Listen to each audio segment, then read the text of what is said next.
बाबूलाल जैन महावीर नगर जयपुर राजस्थान से अपनी शंका रख रहे हैं। समुद्र घात के दौरान आत्म प्रदेश शरीर से बाहर निकलते हैं या नहीं, और अगर निकलते हैं तो कहाँ तक जाते हैं। समुद्र घात, इसका अर्थ होता है अपने मूल शरीर को न छोड़ करके आत्मा के प्रदेशों का शरीर से बाहर निकलना, उद्घात होना, बाहर निकलना, इसका नाम है समुद्र घात। ये अनेक प्रसंगों में बाहर निकलते हैं। कसाय समुद्र घात, जब कसाय करते हैं तो उस समय आत्मा के प्रदेश बाहर निकल के सामने वाले को अटैक करते हैं। वेदना समुद्र घात में जब हम किसी मुनिराज को वेदना हो तो उसकी वेदना का निवारण करने के लिए औषधि को टच करके आत्मा जो है वह बाहर निकलती है, टच करने के लिए, स्पर्श करने के लिए।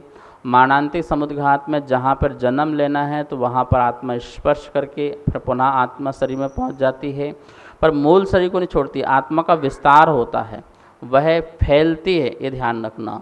और केवली समुद्र घात में तो आत्मा के प्रदेश जो हैं संपूर्ण 3 लोक में फैल जाती है। बात बलों में भी संपूर्ण लोक में आत्मा फैल जाती है।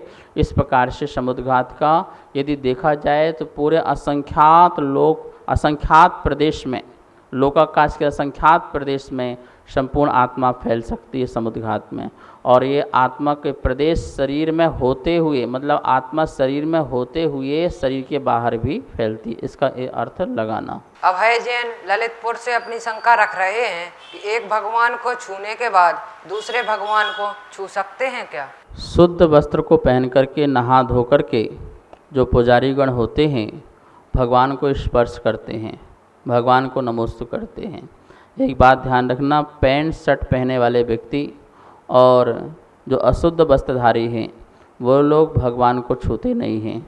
लेकिन जो पुजारी हैं, जो शुद्ध वस्त्र धारण किए हैं, स्नान किया है, मंत्र स्नान भी किया है, वो व्यक्ति जो हैं भगवान को छू सकते हैं। और एक नहीं, सभी भगवानों को छू सकते हैं। ऐसा उन्हें कोई पाप नहीं लगता है, क्योंकि उनका शरीर शुद्ध है, मन शुद्ध है, काया शुद्ध है, वस्त्र शुद्ध है। आप एक भगवान से दूसरे भगवान को स्पर्श करोगे तो भगवान भी अशुद्ध नहीं हो जाएंगे, और ना ही आपका हाथ अशुद्ध हो जाएगा। आपकी आत्मा पवित्र हो जाएगी, आपके भाव पवित्र हो जाएंगे। आपने पारसनाथ को छुआ और बोले आदिनाथ को नहीं छू सकते, क्यों? क्योंकि पारसनाथ छू लिया तो आदिनाथ बड़े हैं, अब उनको क्यों छूएंगे। अब आदिनाथ बड़े थे तो पारसनाथ को छू दिया, ऐसा कुछ भी नहीं लगाने का, ये भाव बिल्कुल नहीं लाने का। 24 तीर्थंकर हैं, आप शुद्ध वस्त्र पहने हुए हैं तो आप उनको स्पर्श करके छू सकते हैं, नमोस्तु कर सकते हैं। अब कुछ वो लोग बोलेंगे कि हमारा तो जो है पसीना होता है, पसीना लग जाता है, ये हो जाता है। ये कोई विकल्प नहीं करने का। कोई भी जो मल है शरीर से बाहर टपक जाने के बाद वो मल होता है, शरीर में रहने तक मल नहीं होता है। ये मूछ का बाल महाराज जी आहार करते हैं और वो बाल जो है दूध में जाकर के नहाने लग जाए तो वो दूध पीते नहीं, पीते हैं, मल नहीं है वो। यदि यही बाल टूट करके अंजलि में आ जाए, भोजन में आ जाए तो मल होता है। तो शरीर के अंदर रहने वाला मल नहीं है, शरीर से बाहर निकल जाने के बाद क्या होता है, वो मल की श्रेणी में आने लग जाता है। पसीना टपक जाए, गिर जाए तो मल में है। तो इस प्रकार से आप स्पर्श करते, भगवान को स्पर्श करके कीजिए, आपकी कर्म की नजरा होगी, आपकी भक्ति। लेकिन इतना ध्यान रखना, जो अशुद्ध वस्त्र वाले हैं, पैंट शर्ट वाले हैं, वो भगवान को नहीं छू सकते। तो एक भगवान से दूसरे भगवान को छुओ, कहीं कोई पाप नहीं लगता है। माधुरी जैन मैसूर से अपनी शंका रख रही हैं कि हम ऐसी कौन सी भक्ति करें जिससे भक्ति का फल हमें शीघ्र मिले। भक्ति का जो फल है वो हमारे द्वारा अंदर से निकली जो भक्ति है उसका फल जल्दी हमको प्राप्त होता है। लेकिन हम जो भक्ति करते हैं अभी, वो भक्ति सिर्फ दूसरों के द्वारा बताई गई है, उसकी भक्ति करते हैं। जैसे आपने जनमाणी में उठा लिया, आपने भक्तांबर का पाठ कर लिया, बोले हम भक्ति करके आ गए। मेरी भावना पढ़ ली, बोले भक्ति करके आ गए। अभी पूजा उठाई देव शास्त्र गुरु की, उसमें कवि ने जो लिखा उसको पढ़ दिया, जल चंदन चढ़ा के आ गए, बोले भक्ति हो गई हमारी। अभी देव स्तुति पढ़नी थी, प्रभु पति पावन, उसको हमने याद कर लिया और उसको पढ़ लिया और करके आ गए, बोले भक्ति करके आ गए। ये कोई भक्ति थोड़ी है। ये तो उन कवियों की भक्ति थी जिन कवियों ने लिखा। आपकी अपनी क्या भक्ति है, आपके अपने क्या भाव हैं, आपके अपने क्या शब्द हैं। समंत भट्ट स्वामी ने भक्ति करी, चमत्कार हुआ। उन्होंने किसी दूसरे आचार का उठा करके शब्द नहीं लिया। मानतुंग ने भक्ति की, चमत्कार हुआ। उन्होंने किसी और दूसरे के स्तोत्र उठा करके भक्ति नहीं की। और आप मुझे इतिहास में एक भी घटना ऐसी बता दो कि किसी के स्तोत्र पढ़ने से किसी को चमत्कार हो गया हो और उसे अस्य प्राप्त हो गया हो। कोई नहीं हुआ। अपने द्वारा ही निर्मित स्तोत्र, स्तुति, शब्द, भाव, उसी से ही चमत्कार हुए हैं। आप बता दीजिए इतिहास में कोई भी चीज़।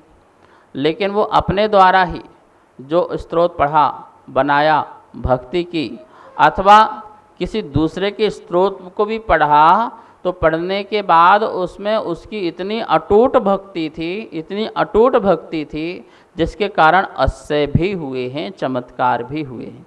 तो महानुभाव, हमें अपने भाव प्रदर्शित करना चाहिए। किसी की चुराए हुए शब्द है उसमें हमारे परिणाम नहीं लगते हैं और उतनी हमारी भक्ति नहीं हो पाती। अपने भाव बनाइए, अपने शब्द रखिए, फिर देखना कितना अस्य चमत्कार शीघ्रता से हमारे लिए प्राप्त होता है। बाहुबली उपाध्याय सोलापुर महाराष्ट्र से अपनी शंका रख रहे हैं, क्या पंचम काल में भी अतिशय चमत्कार होते हैं? क्या देवी देवता दृश्य रूप से दिखाई देते हैं? पंचम काल में भी अस्य चमत्कार भक्ति के दिखाई दिए हैं और एक नहीं अनेकों उदाहरण हमारे सामने हैं। आप देखिए, पूज्यपाद स्वामी जिनके चरण लग जाने से, चरण को स्पर्श करने से लोहा भी स्वर्ण बन जाता था, उन्हीं पूज्यपाद स्वामी की दृष्टि चली गई तो शांतिनाथ भगवान की उन्होंने भक्ति की तो उनकी दृष्टि आ गई।